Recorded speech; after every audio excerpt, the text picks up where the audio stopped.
स्वागत है आपका हॉर्नबिल टीवी भारत में। मैं हूं आपकी एंकर के क्रिजाइया सोलो। आइए देखते हैं आज की ताज़ा खबर। 18वीं लोकसभा चुनाव के दूसरे चरण की उम्मीदवार चयन प्रक्रिया खत्म हो गई है। उत्तर प्रदेश में 8 लोकसभा क्षेत्र हैं, जैसे कि मीरठ, अमरोहा, गाजियाबाद, नागिना, अलीगढ़, बागपत, गौतम बुद्ध नगर, बुलंदशहर और मथुरा। मीरठ से रामायण धारावाहिक में राम की भूमिका निभाने वाले अरुण गोविल को भाजपा ने अपने उम्मीदवार बनाया है। हालांकि यहां से सपा ने भी अपना उम्मीदवार बदलकर संगीता वर्मा को टिकट दे दिया। मथुरा से प्रस्तुत फिल्म अभिनेत्री हेमा मालिनी को फिर से उम्मीदवार बनाया गया है। आइए हमारे उत्तर प्रदेश हॉर्नबिल टीवी के राज्य प्रमुख से विवरण सुने। जैसा कि आप जान रहे हैं, लोकसभा चुनाव 2024 के नामांकन प्रक्रिया की आज अंतिम चरण है। जैसा कि कल 8 सीटों पर नामांकन हुआ था और आज उसकी पत्रों की जांच हो रही है। इन 8 सीटों की अगर हम बात करें तो ये वो सीटें हैं जहां पर किसान आंदोलन का बहुत बड़ा बोलबाला था। इस जगहों पर अगर हम देखें तो वीआईपी टाइप के तकरीबन 3 लोगों ने अपना नामांकन कल कर दिया। उसमें मुख्य रूप से हेमा मालिनी, रामायण में एक मशहूर हुए पात्र राम के रूप में अरुण गोविल और भीम आर्मी से चंद्रशेखर रावण। इन 8 सीटों की अगर हम बात करें तो अलीगढ़, मथुरा, बागपत, बुलंदशहर, गाजियाबाद, गौतम बुद्ध नगर और मेरठ, यह मुख्य रूप से ये 8 क्षेत्र हैं लोकसभा के, जहां पर नामांकन प्रक्रिया आज अंतिम चरण में पहुंच गई। यानी कि आज दूसरे चरण जो इसका चुनाव 26 अप्रैल को होना है, उसकी भी प्रक्रिया आज खत्म हो गई। जहां तक मथुरा की बात हो रही थी कि हेमा मालिनी के सीट अधर में लटकी थी, लेकिन राष्ट्रीय लोक दल के नेता जयंत चौधरी के एक फैसले के बाद से वह सीट हेमा मालिनी की झोली में फिर चली गई, क्योंकि यह माना जा रहा था कि जयंत चौधरी इंडिया घटक दल बनेंगे। इंडिया के घटक दल से निकलने के बाद वह एनडीए के घटक दल हुए और भाजपा में शामिल होकर उन्होंने एक तरह से इंडिया को झटका दे दिया। जैसा कि उन्होंने स्वयं बोला कि यह पलटना नहीं कहेंगे बल्कि इसको पटखनी कहेंगे राजनीतिक शब्दों में। जयंत चौधरी एक मंच से बोलते हुए पाए गए थे। कुल मिलाकर अब इस पटखनी से इंडिया और इंडिया के घटक दल को कितना चुनौती मिलेगा, यह भारतीय जनता पार्टी के प्रत्याशी आने वाले चुनाव में जरूर तय कर देंगे। इन सब बातों से एक बात तो कही जा सकती है कि मेरठ में जिस तरह से अरुण गोविल को उतारकर भारतीय जनता पार्टी ने एक दांव खेला है, उससे विरोधियों की हालत निश्चित ही पस्त मानी जा रही है। लेकिन उसी के आधार पे जिस तरह से समाजवादी पार्टी ने पुनः अपना प्रत्याशी बदला है, इस बात से भी गुरेज नहीं किया जा सकता कि कहीं ना कहीं अरुण गोविल को मात देने के लिए समाजवादी पार्टी ने अपने दूसरे प्रत्याशी, हालांकि समाजवादी पार्टी की अगर हम बात करें तो जो अभी संगीता वर्मा को वहां से टिकट देकर उतारा, इसके पहले 2 लोगों को भी टिकट समाजवादी पार्टी दे चुकी थी। लेकिन ये माना जा रहा था कि अतुल प्रधान वहां के मजबूत प्रत्याशी होंगे समाजवादी पार्टी और इंडिया के घटक दल के रूप में। लेकिन अतुल प्रधान का भी टिकट इन वक्त पर काटकर वहां से संगीता वर्मा को टिकट दे दिया गया। इसका मतलब यह हुआ कि अरुण गोविल के सामने एक चुनौती तो खड़ी हो गई, क्योंकि बहुत सोच समझकर इंडिया के घटक दलों ने, सभी लोगों ने राय मशवरा करके ही संगीता वर्मा को टिकट दिया। वहीं दूसरी तरफ मथुरा की अगर हम बात करें तो मथुरा में हेमा मालिनी के सामने एक स्पोर्ट्समैन को उतारने की बात हुई थी जिनका नाम विजेंद्र सिंह है। लेकिन विजेंद्र सिंह ने इन वक्त पे यह बात कहकर कि वह चुनाव में नहीं उतरेंगे और कुल मिलाकर इंडिया की घटक दल की और कांग्रेस की, समाजवादी पार्टी की एक तरह से खेल बिगाड़ते हुए नजर आए। नगीना से माना जा रहा है कि जो कभी कहा जाता था कि भीम आर्मी के जो चीफ हैं चंद्रशेखर रावण, वो कहीं ना कहीं मायावती यानी बहुजन समाज पार्टी का एक विकल्प बनकर उभरेंगे। लेकिन मात्र एक सीट पर स्वयं खड़े होने के बात को ये इनकार अब कर दिया जा सकता है। इस बात से अब दम नहीं भर रहा कि उनके पास कोई इस तरह का विकल्प है कि वो बहुजन समाज पार्टी को चुनौती देकर उसको खत्म करके और उसकी जगह बना सके। कुल मिलाकर नगीना से अपनी पर्चा उन्होंने भर दिया। उनके भी पर्चे की आज देखा जाए तो जांच खत्म हो गई। हालांकि इंडिया के घटक दलों में उनके शामिल होने की बहुत जोरों से चर्चा थी और ये माना जा रहा था कि चंद्रशेखर रावण एक बड़ी चुनौती बनकर उभरेंगे नगीना में। हालांकि उन्होंने पर्चा भर दिया, लेकिन वो कितनी बड़ी चुनौती साबित होंगे यह तो समय के साथ चुनावी परिणाम बताएंगे। लेकिन यह बात तो कही जा सकती है कि इन 8 लोकसभा क्षेत्रों में जहां की किसान आंदोलन बहुत ही जोर पकड़ा था, वहां के किसानों का रुझान क्या होगा, क्योंकि इन्हीं 8 सीटों में देखा जाए तो कहीं ना कहीं महेंद्र सिंह टिकैत भी आते हैं और किसान आंदोलन से जुड़े जो मोर्चा हैं, जो संगठन है, वह भी इन्हीं 8 सीटों में से निकल कर आते हैं। अब वो कैसे भारतीय जनता पार्टी की गणित खराब करेंगे यह तो समय बताएगा।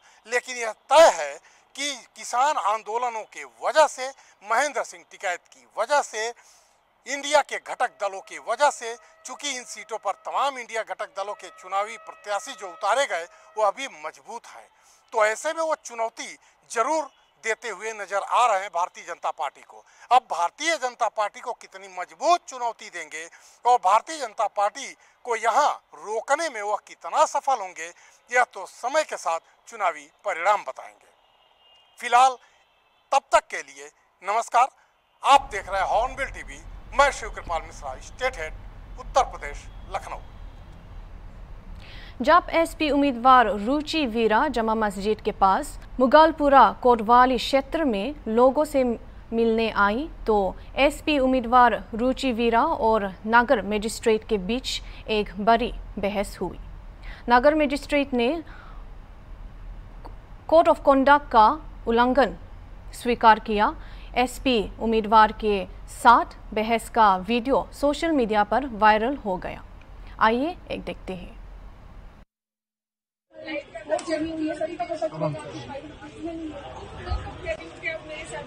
सब लोग बैठाएंगे मैडम अकेली को यहाँ घर पे तो खड़ी। मैंने आपको नियम बता दिया, आगे आपका निर्णय है। आचार संहिता का उल्लंघन है इनका यहाँ खड़े होना। यहाँ क्यों खड़ी है बिना अनुमति के? जनसंपर्क करने का खैरी की कोई अनुमति लेने की जरूरत नहीं है। आचार संहिता आपको माननी चाहिए।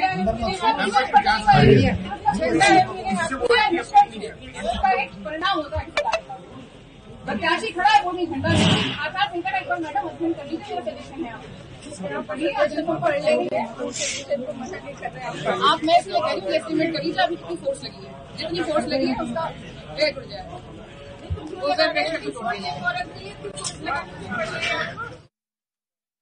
निर्वाचन करीब आते जा रहे हैं, वहीं अशांति और हिंसा भी बढ़ता जा रहा है। एक दुर्भाग्य पल में बीजेपी उम्मीदवार त्रिवेदी सिंह की मीटिंग जो सासवान में हो रही थी, मीटिंग के दौरान गोलीबारी हुई। बीजेपी उम्मीदवार ने मीटिंग के दौरान गोलीबारी से बचाव के लिए अपील की। गोली चलाने से बचने की अपील का वीडियो सोशल मीडिया में वायरल है। आपसे कहना चाहता हूं, ये चुनाव देश में मोदी को प्रधानमंत्री बनाने का चुनाव है। जब आप प्रधानमंत्री बनाना चाहते हो, बनाने के पीछे वैसे बहुत सारे कारण हैं, लेकिन मैं एक बात सिर्फ कहना चाहूंगा, केवल उसके बाद ज्यादा बात नहीं कहूंगा मोदी जी के बारे में। मोदी जी भी सामान्य गरीबी से भैया फायर मत करो, मैंने कहा फायर करने की जरूरत नहीं पड़ेगी, अब चिंता मत करो। फायरों को बिल्कुल बंद हो गए और आगे भी बंद हो जाएंगे। मोदी जी के बारे में सिर्फ मैं इतना कहना चाहता हूं, वो गरीब माँ के बेटे हैं। उनकी माँ लोगों के घरों में काम करती थी। कोरबा जिले से लोकसभा प्रत्याशी सरोज पांडे ने स्थानीय स्तर पर सम्मेलन का आयोजन किया, जिसमें अतिथि के रूप में श्रम मंत्री लाल देवांगन, विधायक भैया लाल रजावारे और स्वास्थ्य मंत्री श्याम बिहारी जायसवाल शामिल थे। उन्होंने कोरबा में सड़कों के हालत को उजागर किया और महत्वपूर्ण सुधारों के भरामर का भी बात की और चुनाव के बाद भूमि के पट्टे बंटाने का भी वादा किया। उसके अलावा कोरबा में एक मल्टी स्पेशलिस्ट अस्पताल की योजना और प्रधानमंत्री नरेंद्र मोदी की योजनाओं को निचले स्तर पर क्रियान्वित करने की घोषणा की गई। और लोकसभा चुनाव की घोषणा के बाद पूरे देश में मोदी लहर दिखाई देती है। हर तरफ भारतीय जनता पार्टी जीत रही है और कोरबा लोकसभा क्षेत्र में भी इस बार भारतीय जनता पार्टी जीतेगी, ऐसा हम सबका विश्वास है। और आज ये विश्वास पुख्ता होता है क्योंकि इतनी बड़ी संख्या में आज हमारे बैठे हुए मनमोहन सिंह से उसके खुदाई की अनुमति दिला दी। मुझे एक बात नहीं समझ में आता है कि ये कांग्रेस वालों को, इनके गुरुजी को सपना आता है कि सोना जमीन में है और ये केंद्रीय मंत्री रहते हुए खुदाई चालू करा दिए। और जब खुदाई चलने लगी तो खुदाई होते होते गुरुजी ने कहा कि सोना आगे सरक गया है। जब सबको पता चल गया तो सोना आगे चलक गया। विधानसभा स्तरीय सम्मेलन था। यह हमारे सांगठनिक कार्यक्रम है और ये संगठन का काम हमेशा चलता रहता है। यहाँ पर ये विशाल उपस्थिति भारतीय जनता पार्टी के कार्यकर्ताओं की, वो इस बात का द्योतक है कि कार्यकर्ताओं में असीम उत्साह है और ये उत्साह आने वाले समय में चुनाव परिणाम सकारात्मक होंगे और बहुत बड़े अंतर से हम इस क्षेत्र में चुनाव जीतेंगे। 8वीं विधानसभा आपका दौरा, सघन दौरा चल जारी है, कैसा प्रतिसाद और कैसा जनता का कैसा है? लोगों का झुकाव प्रधानमंत्री नरेंद्र मोदी जी की ओर है। नरेंद्र मोदी जी के कामों को उन्होंने सराहा है और उन पर विश्वास किया है। मोदी की गारंटी पर जनता विश्वास करती है। मोदी जी ने जो कहा वो पूरा हुआ और आने वाले समय में भी जो कह रहे हैं वो पूरा होगा। निश्चित तौर पर एनटीपीसी, SCCL, तीनों ही जगहों पर हम लोग, जो लोग इतने दिनों से निवासरत हैं, उनको पट्टा दिलाने का कार्य करेंगे, वो मजबूती से करेंगे और उनको पट्टा मिलना चाहिए और भारतीय जनता पार्टी की सरकार उनको पट्टा।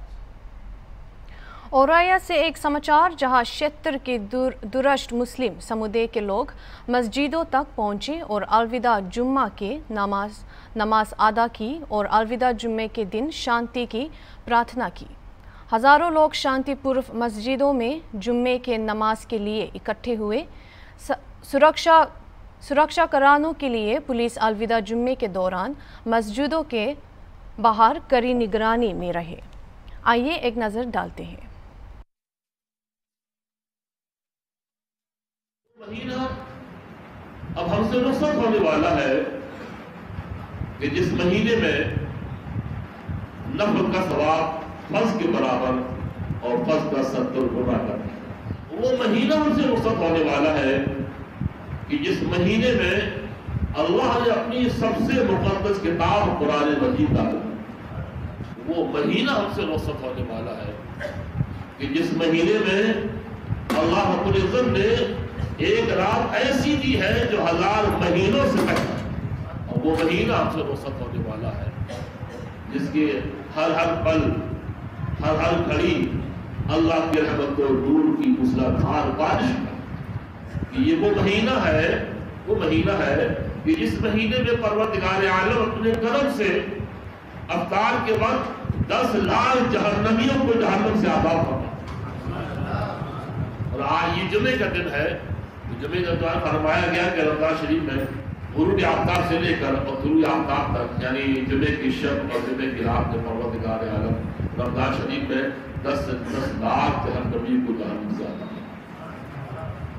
वो महीना कि जिस महीने में अगर मर जाए, अब मत कीजिएगा, इस महीने में जीना भी जो है अल्लाह का बहुत बड़ा इनाम है और मानना तो बहुत बड़ा इनाम। मेरी तो तमन्ना यही तमन्ना है और दुआ कीजिए अल्लाह भी तमन्ना पूरी फरमाए कि परवरदिगार आलम रमज़ान शरीफ में जुमे के दिन मुझे ईमान का मौका।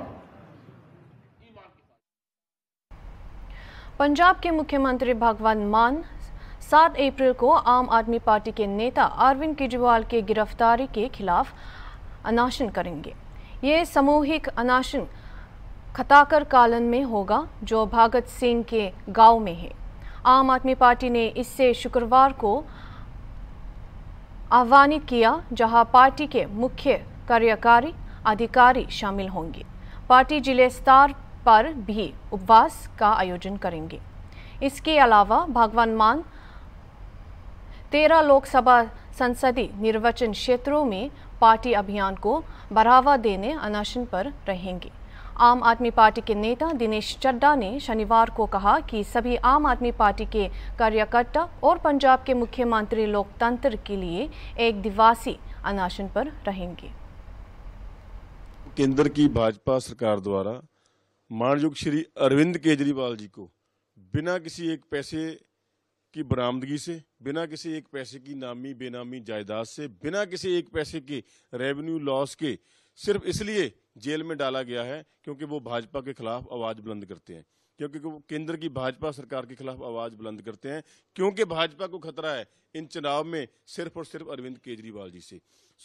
उसके विरोध में, और जैसे श्री मनीष सिसोदिया जी को, सत्येंद्र जैन जी को जेल में डाला गया है, जैसे संजय सिंह जी को जेल में डाला गया था उनके हौसले तोड़ने के लिए, इस नादरशाही के विरोध में कल को पंजाब में आम आदमी पार्टी के सारे विधायक और पंजाब के मुख्यमंत्री सरदार भगवंत सिंह मान जी इनकलाब की धरती खटकड़ कला में एक दिन का उपवास, एक दिन का अंत्याग कल को 7 अप्रैल को करने जा रही है इस लोकतंत्र को बचाने के लिए। और इसी के साथ सभी डिस्ट्रिक्ट हेडक्वार्टर्स के ऊपर आम आदमी पार्टी के वॉलंटियर एक दिन का उपवास करेंगे, एक दिन का अंत्याग करेंगे और ये भाजपा को कल को ललकार देंगे कि हम इस भारतीय लोकतंत्र को खत्म नहीं होने देंगे। शहीद आजम सरदार भगत सिंह जी और अन्य क्रांतिकारियों द्वारा जो हमें लोकतंत्र दिया गया है, आज़ादी दी गई है, इसको हम खत्म नहीं होने देंगे। ये जो नादरशाही है कि जो आवाज उठाता है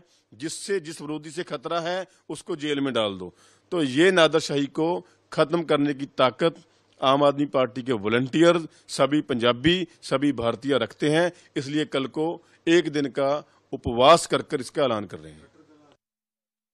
पर्यावरणविद सोनम वांगचुक ने लेह में बढ़ते हुए स्थिति पर चिंता व्यक्त की, जिससे अनुपातहीन बल और बैरिकेड जैसे कठोर उपायों के कारण एक युद्ध क्षेत्र के समान तुलना कर रहे थे।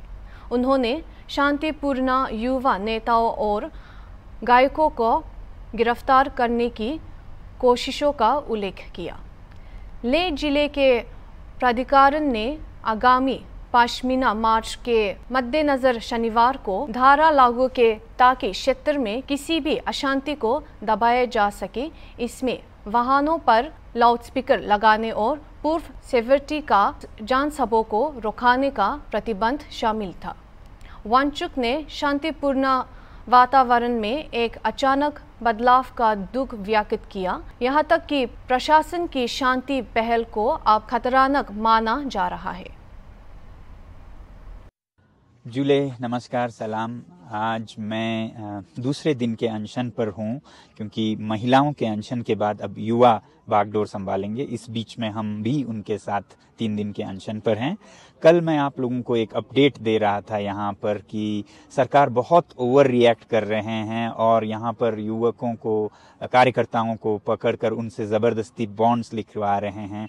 तो इस पे मैं अगला अपडेट रात को देने वाला था, मगर उस लायक रहा नहीं हालत, तो सोचा ठीक ना होगा उस वक्त अपडेट देना। तो कल उस अपडेट के बाद ही यहाँ पर दफ़ा 144 सेक्शन 144 लगाया गया, जिसमें बहुत बंदिशें होते हैं। जब बहुत खतरा हो अशांति का, मारकाट का, यहाँ पर तो पिछले 32 दिनों से बिल्कुल शांति से सब कुछ चल रहा है, फिर भी वो ऐसे कदम उठा रहे थे। उसके कुछ देर बाद ही फिर इंटरनेट पर रोक लगा दी जाएगी, ये एक सर्कुलर निकल के आया।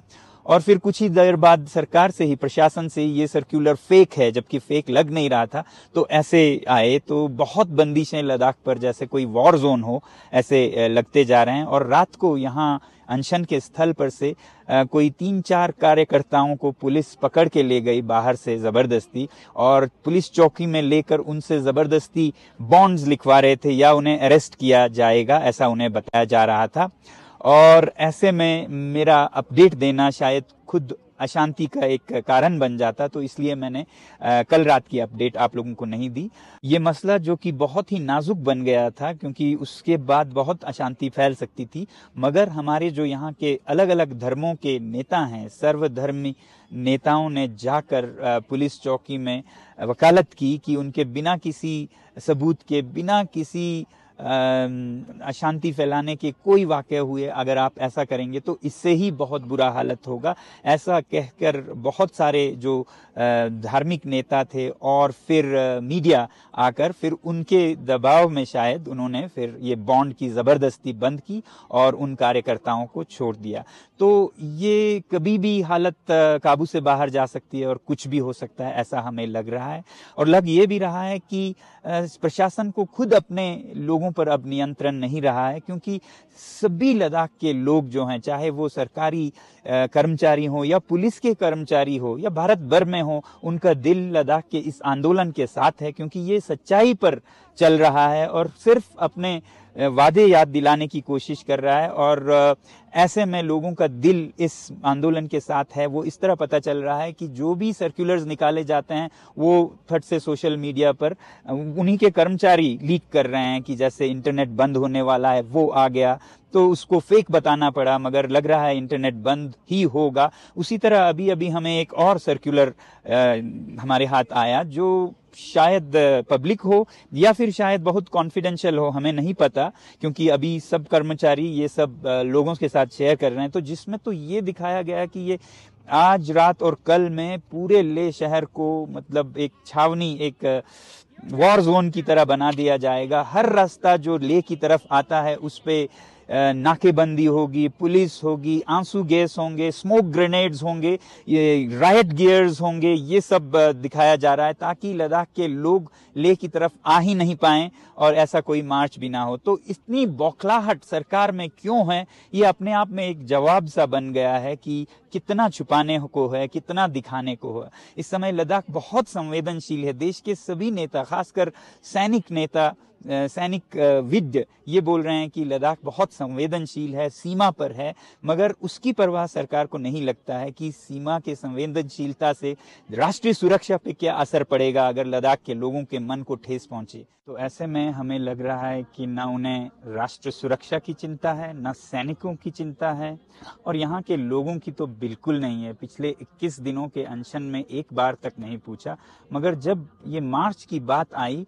तो इतना डरावना माहौल बना रहे हैं।